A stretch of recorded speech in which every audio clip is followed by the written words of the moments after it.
Tonight, the quality of dialogue stops mattering. Tonight, I do that thing I want to do.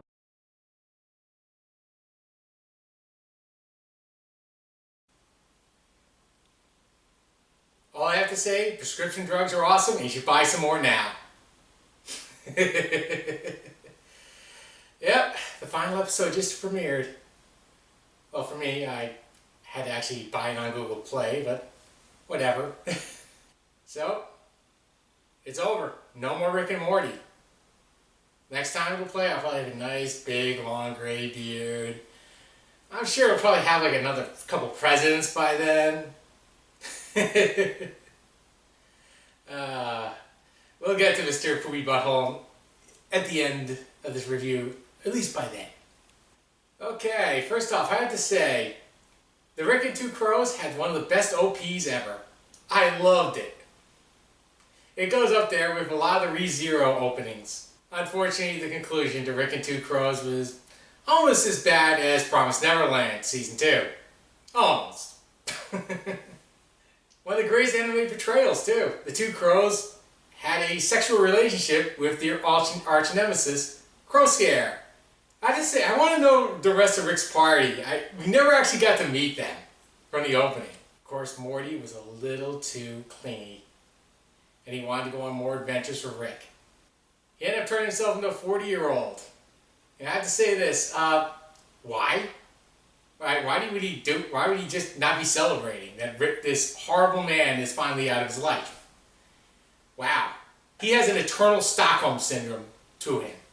Anyway, we get to Citadel Ricks, and wow, the mood change of this episode goes completely from 0 to infinite. That is basically surrounded by the wall that Rick has set up, that he'll always be the smartest man.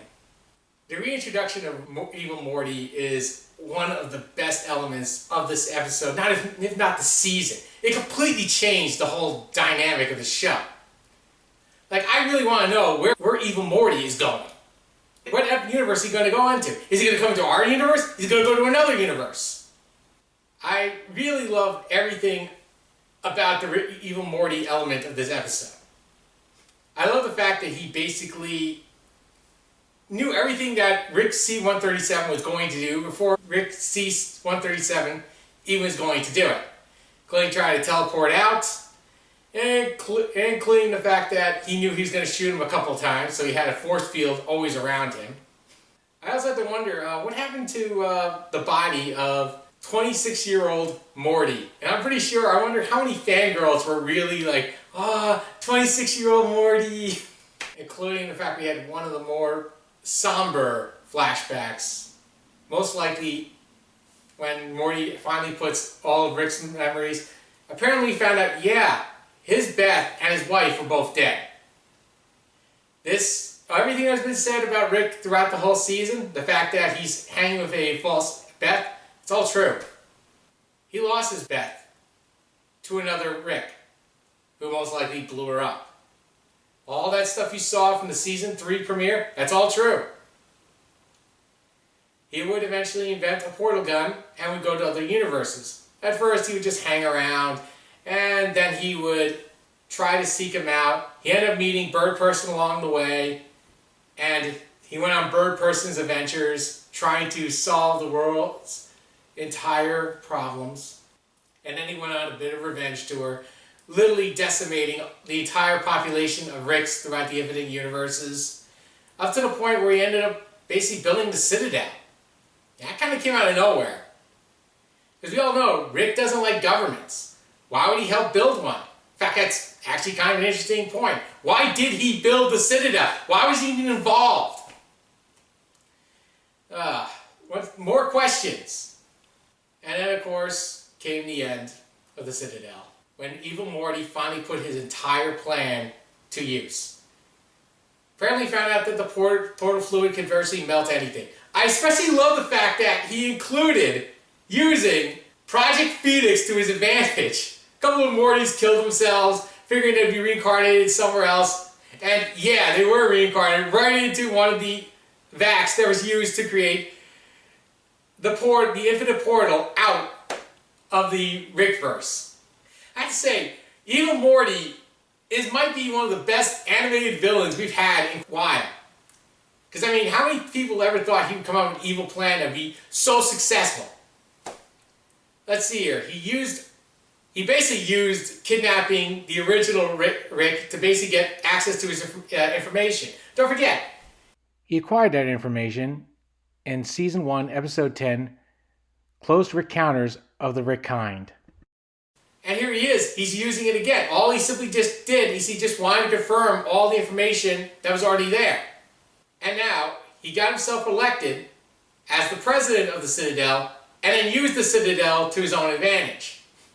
I do love, though, the fact that Rick's metaphor for capitalism was way too overcomplicated. Like, I had no idea what he was actually trying to say there, where Evil Morty's representation of capitalism was right on the nose. Or let me phrase it. More like fascism.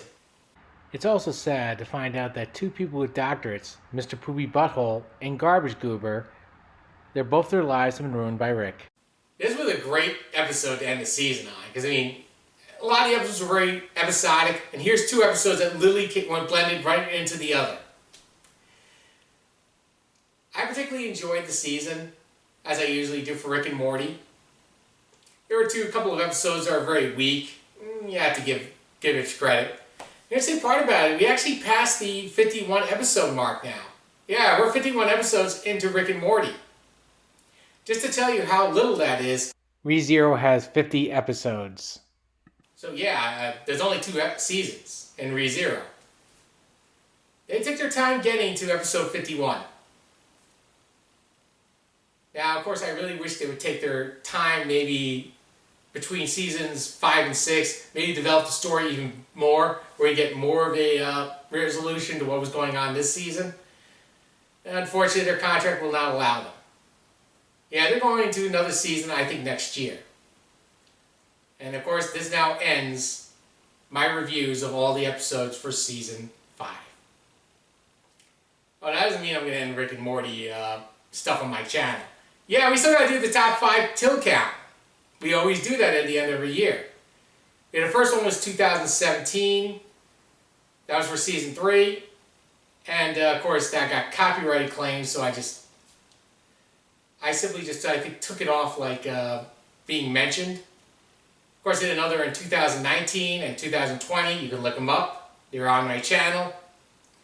And this year will be no exception, except we'll have a lot more of a source material to base the count on. Well, here we go. Love, dub. Season's done. So until next time, bye! Thank you for watching my reviews throughout Season 5. Please tune into the other content on this channel. Like, share, and subscribe. Thank you again.